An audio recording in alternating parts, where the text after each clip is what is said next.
Okay, so if everyone's back, it's just we all mute ourselves again, and then I think we're starting with Will, and we can take it from there. Will.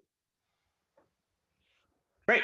Hi, everybody. I'm Will. I'm on the faculty at Stony Brook, and I also lead the gravitational waves group here. So I'm going to tell you about myself first, and then we'll talk a little bit about the group in gravitational wave astronomy, which is hosting several of the folks who are coming this year. So welcome.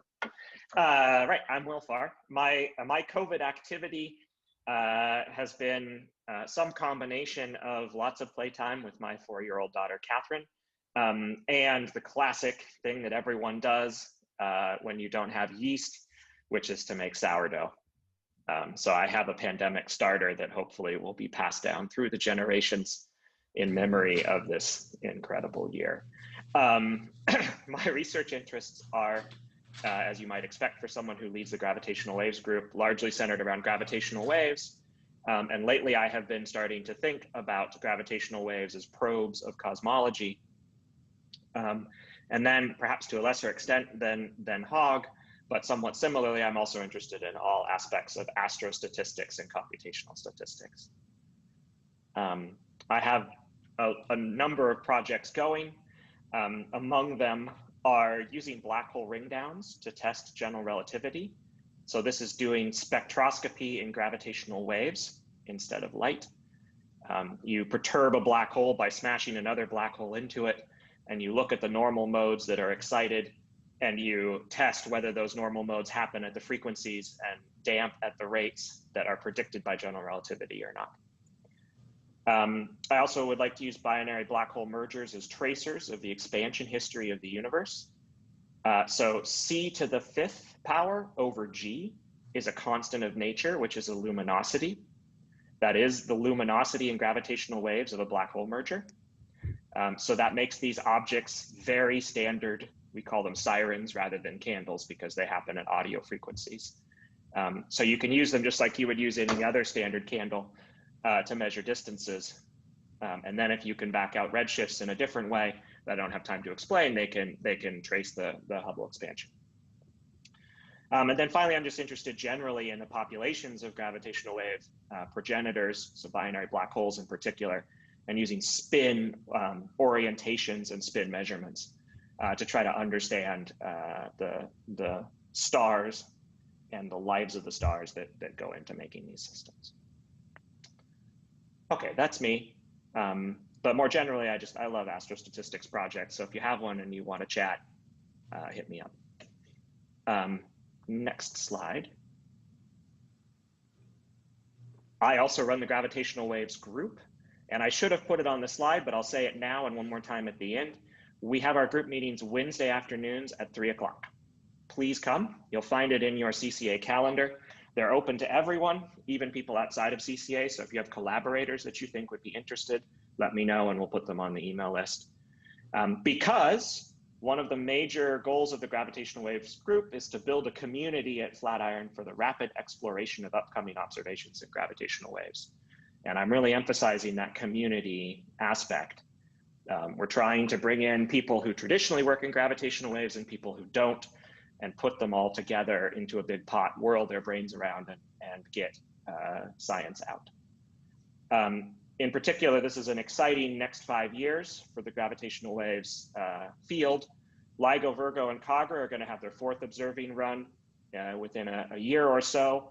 And beyond, they will achieve their design sensitivities over this period.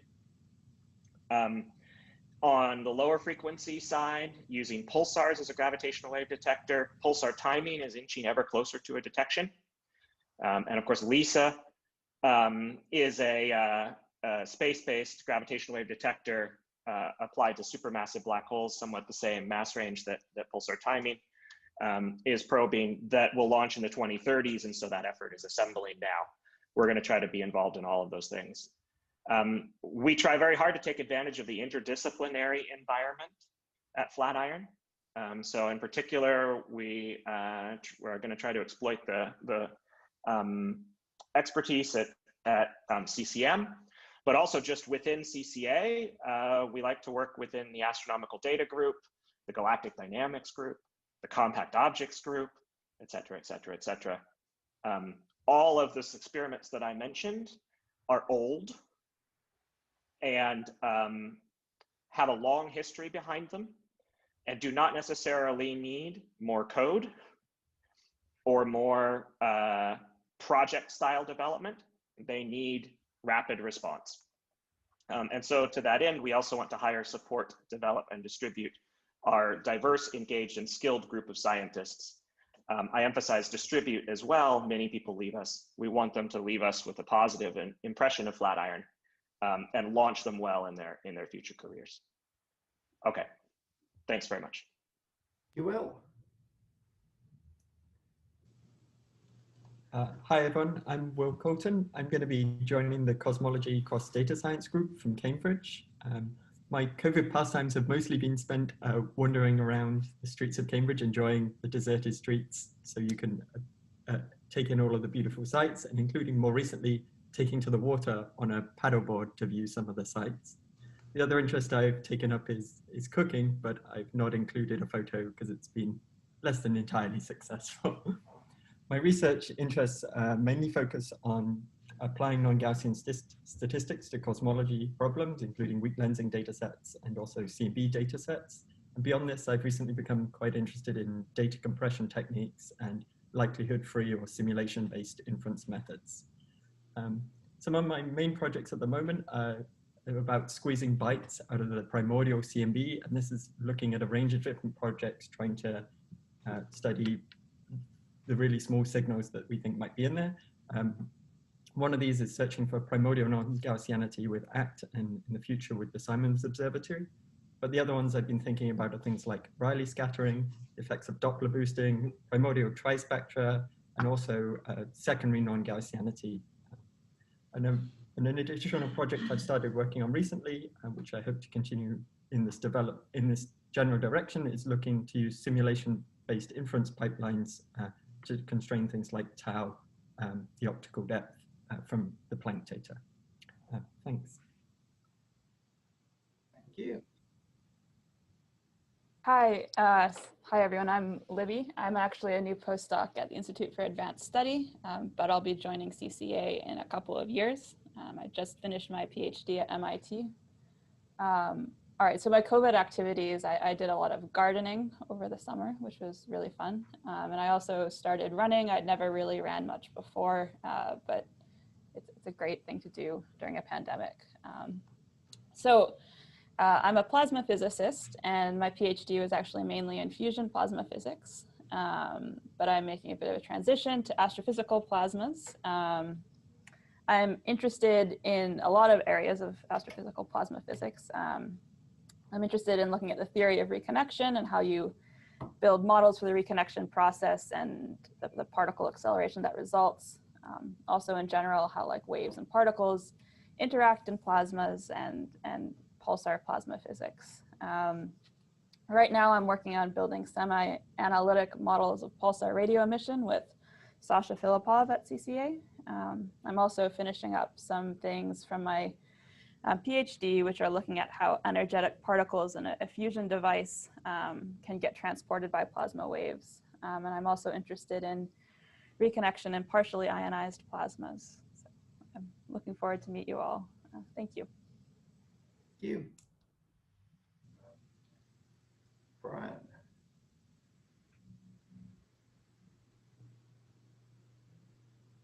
Okay, I guess we don't have Brian on the call, so Rosalba next. All right, hi, I'm Rosalba Varna from Stony Brook, and I'm both old and new at CCA. COVID time, I spent more time doing some of the things that I used to do, but I never had enough time, in particular piano playing. I used to be a pianist in my previous life, and that was mostly March and April, and then went over the organizer, running, cycling, and pool training throughout. Research interests are mostly around compact objects, various aspects of them.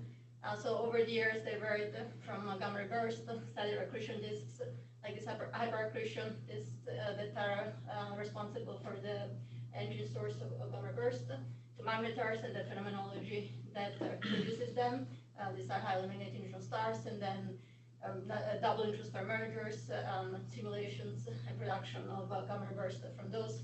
Also, more recently, connection with gravitational waves, binary black hole merger, binary black hole formation from dynamical channels, and more recently also tidal disruption effects.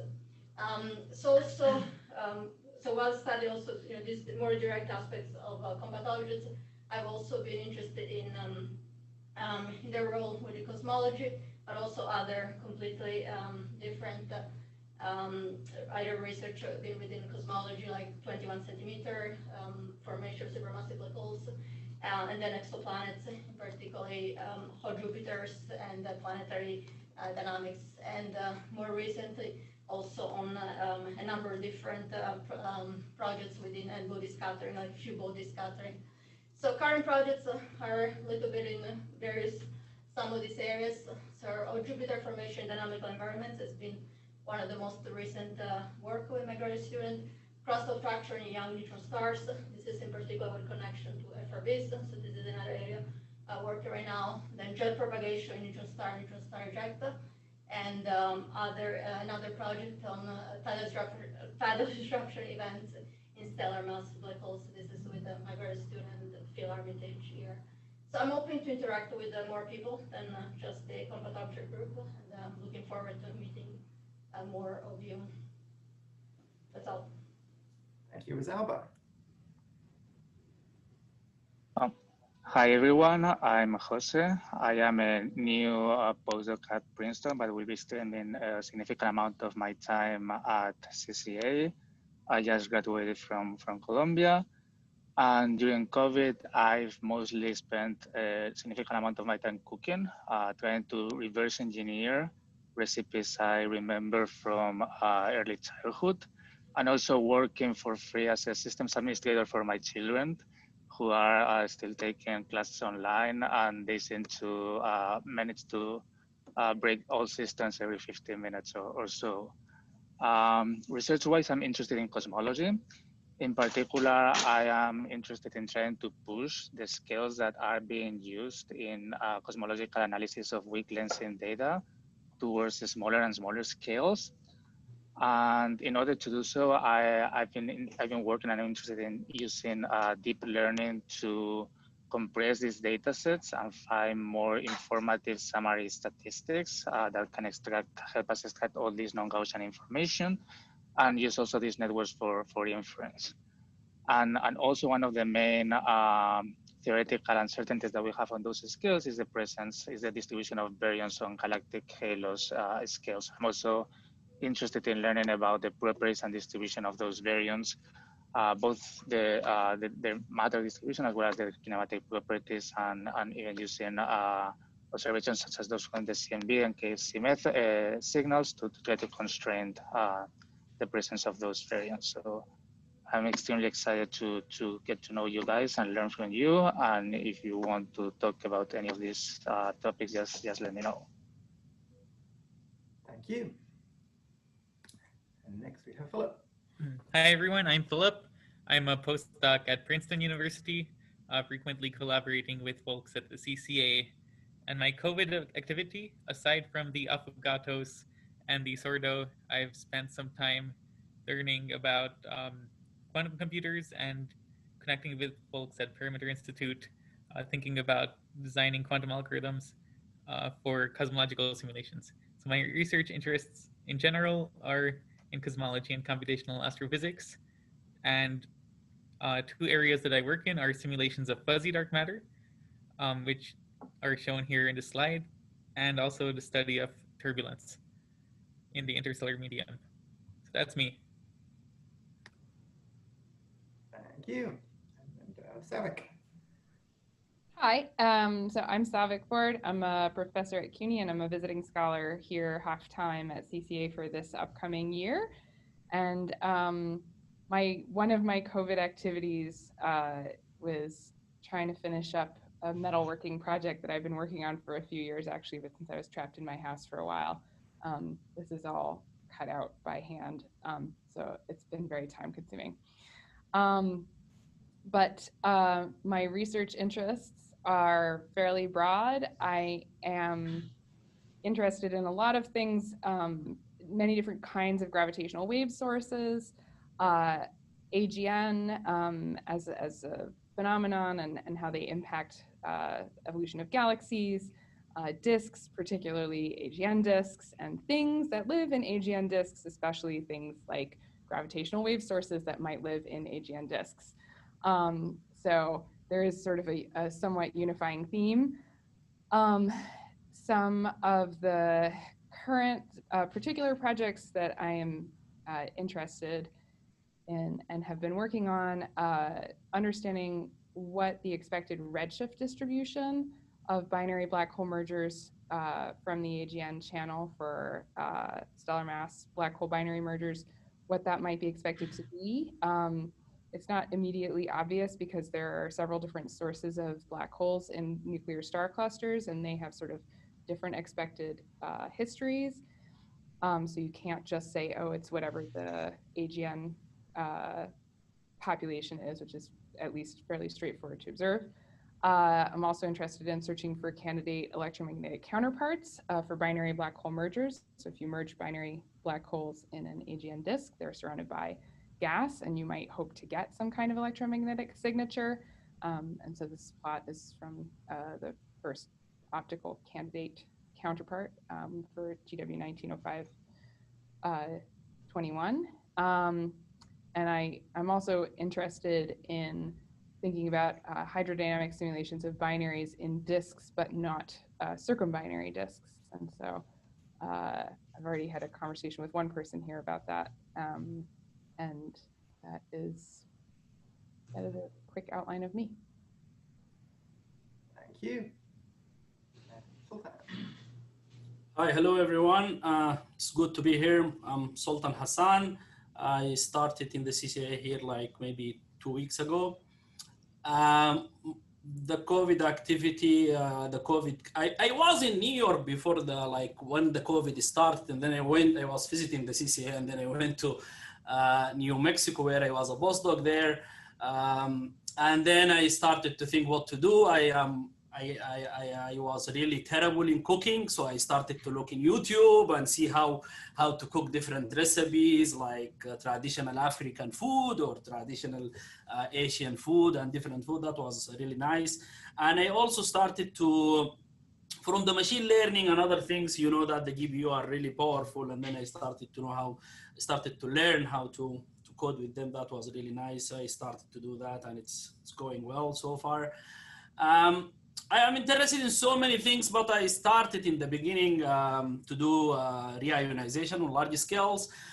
So I do semi-numerical simulations, or I used to be also the hydrodynamic simulation, radiative transfer simulations. The nice thing about reionization, it connects you with different scales. So you need to follow photons from the small scales up to large scale in the IGM. So you have interest in every aspect of IGM and CGM and ISM too. And I find myself here connected with so many groups like the galaxy formation group, the machine learning group, and the astronomical data group, and the data science group. And the current project I'm looking at it now is like studying Lyman alpha emission, because it's a really powerful probe at high redshift, around high redshift galaxies. One that we also close to finish, which is trying to see the contribution of sources, like kind of forecasting to AWST, what contribution they can do for reionization, and also accelerating reionization and radiative transfer simulation with GPU. This is something I started before I come here, but now I'm very blessed to be here because you find people also interested in these things. So I'm now working closely with Lyman on that. And also in the machine learning part, I'm really interested in the wavelet scattering transform. So we use now that in different data sets like 21 centimeter maps, density field from M-body in the context of the camels, and also with the quasar spectral lines. Something we do now with the SMOG group, which is developing a star formation rate recipe to compare with what you have in the hydrodynamic simulation as it comes from ISM simulations. And lastly, also the origin of the scatter of the star formation. What is the origin really of the scatter? Does it come only from merger or it comes from feedback? So yeah, all these are the projects are going on now. So if you are interested in any one of these, or you have ideas, or you want to chat about anything, just let me know. Thank you. Thank you. Okay, so I go last here. So I'm Phil Armitage. So I'm jointly here and at Stony Brook University. So I'm the group leader of the Planet Formation Group in my CCA half of things. Like many of you, it seems, my main COVID activity has been running. I'm also a keen hiker, and so I'm definitely still missing the fact that I haven't been able to go anywhere very exciting this summer. In terms of research interest, generally I'm interested in planet formation, but then also in high energy astrophysics, specifically in basically accretion phenomena. So accretion onto black holes in both stellar mass and supermassive systems. The current projects have some work involved in the accretion and the evolution of planetary envelopes. So trying to think of planets maybe of a few Earth masses with a few Earth mass envelopes. This is a very common kind of planetary system that's been seen by Kepler, so understanding where those come from. Applications of machine learning in planetary dynamics and turbulence. Thinking about the earliest stages of planet formation, so the formation of planetesimals. Many of you may have seen the images from New Horizons of the object out in the Kuiper Belt. So that's an example of the sort of thing we think must have been common in the early phases of planet formation.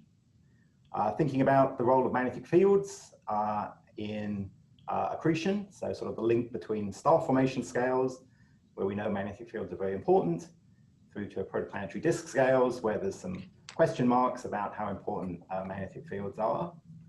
And then finally, we had a workshop last year here thinking about how you can make kinematic detections of protoplanets with ALMA data, so looking for the velocity signatures that young planets introduce in protoplanetary disk. So I'm interested in going forward to think about a little bit more about the theory of that and perhaps apply that to data. Machine learning, deep learning applications, build models, interpret, and find. Sorry, can you unmute? Sorry about that. Okay. So to say a little bit about the plans for the planet formation group. So I think the things we're thinking about for the future are, first of all, application of radiation hydrodynamics in accreting non-relativistic systems. This is something where CCA has a lot of expertise. Continuing the use of machine learning in planet formation. So we have a variety of problems that involve things like chaos, turbulence, and very disparate spatial and temporal scales. So those pose some interesting scientific challenges and also for machine learning. Then maybe related to that, trying to understand quantitatively what constraints we can get on planet formation from observations of exoplanet systems. So although exoplanet observations have been very important for understanding planet formation, a lot of the work today has really been at the qualitative level. I think it's interesting to think about how we can do better on that, perhaps leveraging some of the work we can do with machine learning.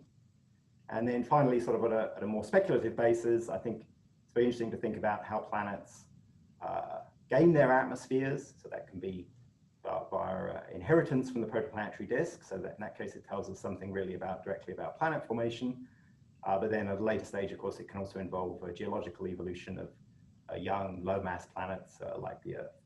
So understanding how those processes play out and really what the link is between planet formation and planetary atmospheres is something that's obviously quite extreme development, let's say, to the JWST era, where we expect to be getting much better constraints on atmosphere properties. So happy to chat with anyone about any of those things or other things you might be interested in. I'm normally going to be in 1 or 2 days a week this fall, normally on the 6th floor. Okay.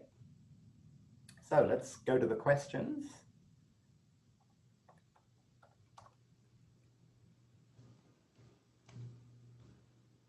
Okay, so Libby, what plasmas are you thinking about? All right, I'm unmuted. Okay. So right now I'm looking mostly at like pulsar plasmas, but a lot of the work that I do is pretty broadly applicable. So I'm interested in learning about other plasmas as well. Oh.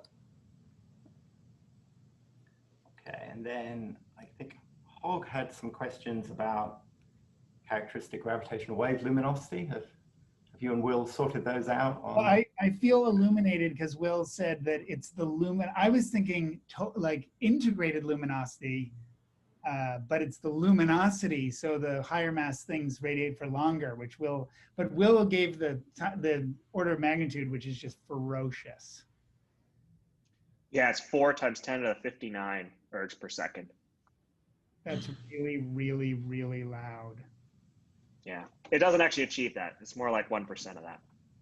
But still, 4 × 10⁵ ergs per second is still pretty freaking loud. There was also a question about Will's office drawing. So, yeah, the pickle with the hat is from my daughter. It is actually a pickle with a hat. She's 4, so it's quite precocious. There's a question for me. So the glacier was is the Raven Glacier in Alaska. So it's the Crow Pass Trail, which is actually a sort of famous old route near Anchorage. Are you a glacier hiker, Phil? I don't often venture on glaciers, but I'm very keen to see them from the safety of non-icy ground. Okay, what other questions do we have? Any more questions? Stephanie asked something about machine learning and gravitational wave signals for Will, which seemed interesting to me.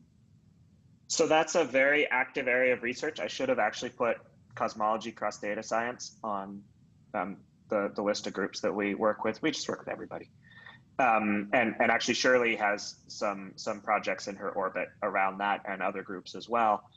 There's one caveat to using machine learning to parameterize and find gravitational wave signals, which is unlike many other contexts where you might want to use machine learning, we actually have very, very good and reasonably fast models for gravitational wave signals. So general relativity predicts what these mergers ought to look like. And we have now gotten to the point where we have phenomenological models that reproduce that to high accuracy rapidly. So this is not a situation where things are very complicated and the models are super expensive. And so they take, millions of CPU hours to compute even one, and then you want to machine learn them. This is a bit of a different regime. But that is something that we think about and have some projects underway.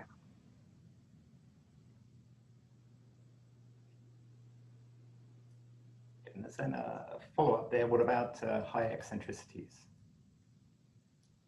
High eccentricity. Yeah, that's one place where we don't have good models. And in fact, we have several people in the group who are noodling around with ideas surrounding that.